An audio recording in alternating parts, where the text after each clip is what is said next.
But this will not work for 2026। आप तक आपसे क्वेश्चंस नहीं होंगे। ज़्यादा भर भर के जो आंसर लिखता है ना वो प्लीज़ लिखना छोड़ दो। लोगों को एक पैराग्राफ मैक्सिमम 5 लाइन्स का रखना है। बट मैंने उनकी नहीं सुनी थी अनफॉर्चुनेटली, एंड मैंने सिर्फ वही करा था जो हम लोग ज़्यादा लिखेंगे तो हमको ज़्यादा मार्क्स मिल जाएंगे। मतलब कि कुछ बच्चे ऐसे होते हैं कि पूरा पेज एक ही पैराग्राफ में चलाते हैं। Writing is very very very important. I scored 97 on 100 in Hindi ICC class 10. So yeah, let us start with Hindi full preparation plan. First of all, let me tell you the important chapters for 2026. See, today this video is the second part, I think, because I have already made a video of how I scored 97 on 100 in Hindi, and that link is in the description box, so you can go and check that out. And today I am going to talk about Gadya, Padya, Ekanki, everything grammar, everything related to Hindi. So yeah, these are all the important chapters for this year, and you should very perfectly do this क्योंकि बहुत ज़्यादा important है, and specially the marks one जो मैंने mark कर रखे हैं star wise. So yes, these are all those. And now talking about how to focus on this, how to get the full preparation by this doing. And secondly, the most important thing that is please subscribe to the channel, like to the video and share to your friends because they also need this helpful information, right? So yeah, let us start with do only these chapters. If you are the one जो ऐसा लग रहा है कि नहीं अब बस last 1 month बचा है and I am not sure कि सब कुछ कर सकूँ या फिर ऐसा कुछ, तो please do only these chapters. Do not try कि हम लोग कुछ नया पढ़े ऐसा वैसा. Please do only these chapters. Now talking about the strategy, that is focus on answer writing and presentation. That is very very very important. If you are the one जो ऐसा समझता है कि नहीं ठीक है बस पढ़ लो चैप्टर को है ना, कोई प्रैक्टिस मत करो, आंसर राइटिंग की प्रैक्टिस मत करो, प्रेजेंटेशन कैसे करना है उसकी प्रैक्टिस मत करो, चल दो. But this will not work for 2026. आप लोगों को आंसर राइटिंग एंड प्रेजेंटेशन पर बहुत केयरफुली ध्यान देना है. एंड उसके बाद में आएगा writing more is not that important. Explaining the best and less writing is very very very important. If you are the one जो उनको लगता है कि नहीं हम लोग ज़्यादा लिखेंगे तो हमको ज़्यादा मार्क्स मिल जाएंगे, नो, ये नहीं होता है. ये ICSE है, इवन CBSE MP बोर्ड जो भी है, मतलब जितने भी बोर्ड्स होते हैं, कहीं भी किसी भी एग्जाम में ज़्यादा लिखने से ज़्यादा मार्क्स नहीं मिलते. जितने मार्क्स का आंसर है उतने ही मार्क्स मिलेंगे आपको, राइट? अगर आप लोग ज़्यादा लिखने की उसमें हो और ज़्यादा लिखने की कोशिश करते हो और आप लोग को लगता है कि नहीं हो जाएगा और ज़्यादा लिखने के चक्कर में आप लोग जो बेस्ट एक्सप्लेन करना रहता है आप लोग वही नहीं कर पाते हो, तो please do not write more, just explain best and write less. Okay, now talking about grammar, that is the व्याकरण part. Practice practice practice is the key. It is very very very important. If you want to practice some very important question, so you can buy Oswal books and you can get 30% off by using my coupon code WIDHI10. The link is in the description box. Format इस presentation को कैसे करें हम लोग, like answer writing कौन से start करें, कहाँ से हम लोग पढ़ना, मतलब हमारा आंसर राइट करना स्टार्ट करें. सबसे पहले you should go with your question answer वाला पार्ट. प्रश्न 5, प्रश्न 6 और प्रश्न 7 जिसमें गद्य पद्य एकांकी वाला पार्ट आता है, ठीक है. If you are the one जिसके पास नया रास्ता वाली नॉवल है, सो आप लोग उसमें मतलब कर लेना एडजस्ट, क्योंकि हमारे पास नया रास्ता वाली नॉवल नहीं थी and I haven't studied that. So मेरे पास यही था, तो मैंने सिर्फ यही 3 करे थे. एंड द थिंग इज़, मैंने जैसे कि इस वाले वीडियो में बताया था how I scored 97 on 100 in Hindi, link description box में, ठीक है. मैंने इसमें बताया था दैट आप लोगों को 2 ही करने चाहिए, लाइक गद्य में से कोई से 2 और पद्य में से कोई से 2, या फिर पद्य में से कोई से 2 और एकांकी में से कोई से 2.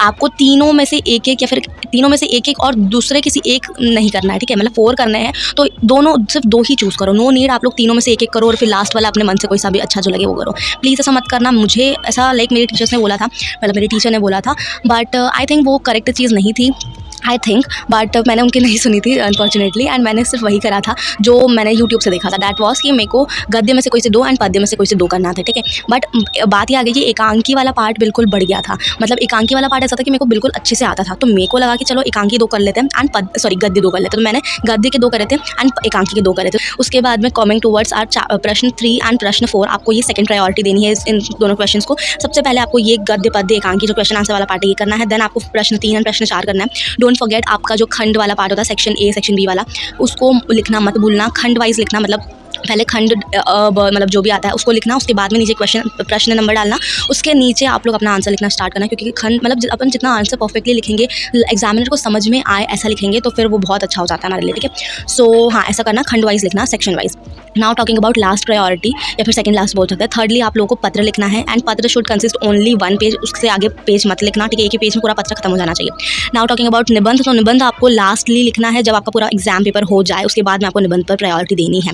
Okay, so this was all about the format and presentation जो आपको आंसर राइटिंग में प्रायोरिटी वाइज करना है, ठीक है. Now talking about important tips, आप लोगों को मैं लाइक प्रश्न वाइज लेकर चलती हूँ. सबसे पहले जो आता है हमारा निबंध, उसमें आप लोगों को सिंपल लैंग्वेज में लिखना है. नो नीड आप लोग बहुत भारी भारी शब्द लिखो, वो शुद्ध हिंदी वाले, ऐसा कोई ज़रूरत नहीं है. आप लोग सिंपल लैंग्वेज में लिखो, जैसे हम लोग घर पर नॉर्मली बात करते हैं वैसे सिंपल लैंग्वेज में लिखो.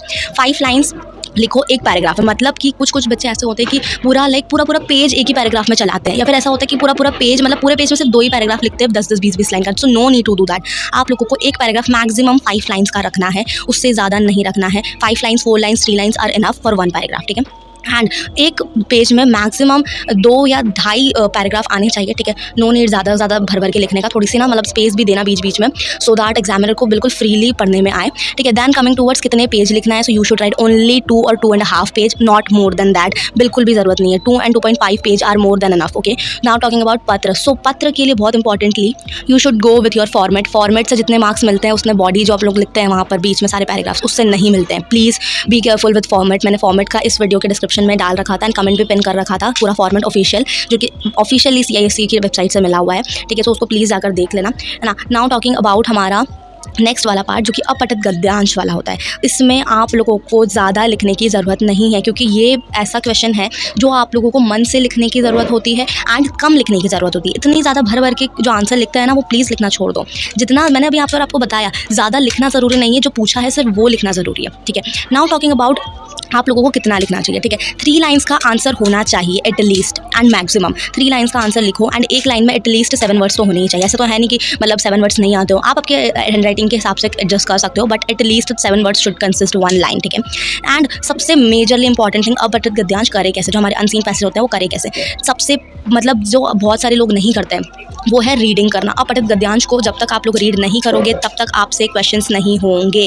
You should do read it 3 to 4 times the whole 3 hours. 3 पूरे घंटे जो हमको मिलते हैं हिंदी का पेपर करने में, उसमें 3 से 4 बार उसको पहले पढ़ो, ठीक है। उसके बाद ही आंसर लिखो। पहले तो 15 मिनट जो मिलते हैं स्टार्टिंग के उसको पढ़ लो, है ना। 15 मिनट्स में पढ़ लो, एक बार मतलब उसमें पढ़ सकते हो, ठीक है। 15 मिनट्स में आराम से, इतना बड़ा पैराग्राफ भी नहीं होता है। उसके बाद में बीच बीच में जैसे हमारा यहाँ पर पद्य गद्य एकांकी हो गया है, ठीक है। उसके बाद में एक बार पढ़ लो अपठित गद्यांश को, उसके बाद में व्याकरण कर लो, ठीक है। उसके बाद में अपठित गद्यांश एक और बार पढ़ लो, मतलब 3 बार तो आराम से पढ़ ही सकते हो आप लोग, ठीक है। So please do read it, and not only passage, आप लोगों को पैसेज ही नहीं पढ़ना है, आप लोगों को अपने जो क्वेश्चन है उनको भी पढ़ना है, एंड क्वेश्चन को तो ज़्यादा प्रायोरिटी देनी है, ठीक है। उसी से आपको समझ आएगा कि वो क्वेश्चन तो पूछना क्या चाह रहा है, बिकॉज अपठित गद्यांश में ऐसा ही होता है, हमको क्वेश्चंस ही मतलब मैक्सिमम टाइम समझ नहीं आते हैं, ठीक है। So please careful about that.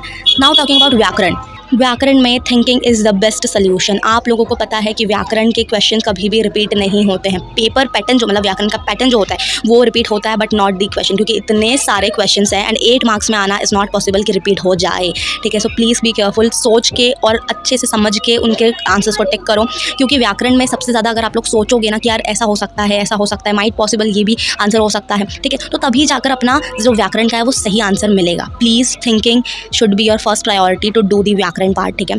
सोचो, अच्छे से परखो, मतलब स्टार्टिंग से पूरा का पूरा व्याकरण पढ़ो, है ना। सारी की सारी चीज़ें करो। 8 मार्क्स का है, ठीक है, ज़्यादा पढ़ने की ज़रूरत भी नहीं रहेगी उसमें। 8 मार्क्स का है, उसको भी 1 से 2 बार पढ़ लो, ठीक है। सारे क्वेश्चन को, आंसर्स को, मतलब जो हमारे MCQs होते हैं उनके सारे ऑप्शंस पढ़ लो, ठीक है। उसके बाद ही व्याकरण पर टिक करो, क्योंकि 8 मार्क्स कम नहीं होता है, ठीक है। मैंने ये वाले वीडियो में भी ये बोला था। So please be careful of that too.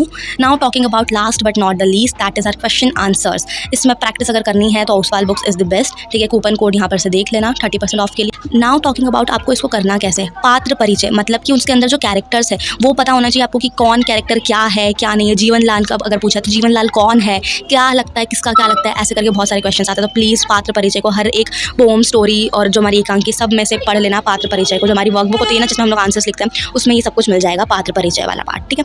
Now कहानी का सार, मतलब उसका उद्देश्य क्या है, लाइक अगर आपको एक स्टोरी मिल रही है तो उसमें मोरल ऑफ द स्टोरी क्या है, उसमें बताना क्या चाह रहा है वो जो ऑथर है, ठीक है। उसके बाद में आपके विचार, बहुत time many times there are questions related to what you think about, आप लोगों को क्या लगता है अगर आप उसकी जगह होते तो आप क्या करते, ऐसे वाले क्वेश्चंस बहुत आते हैं। तो प्लीज़ ये आप लोग तभी बना पाओगे, ये वाले क्वेश्चन, इनके आंसर तभी लिख पाओगे जब आप लोगों को आपकी जो स्टोरी है उसका उद्देश्य लाइक मोरल पता रहेगा, राइट। तो प्लीज़ डू दैट टू।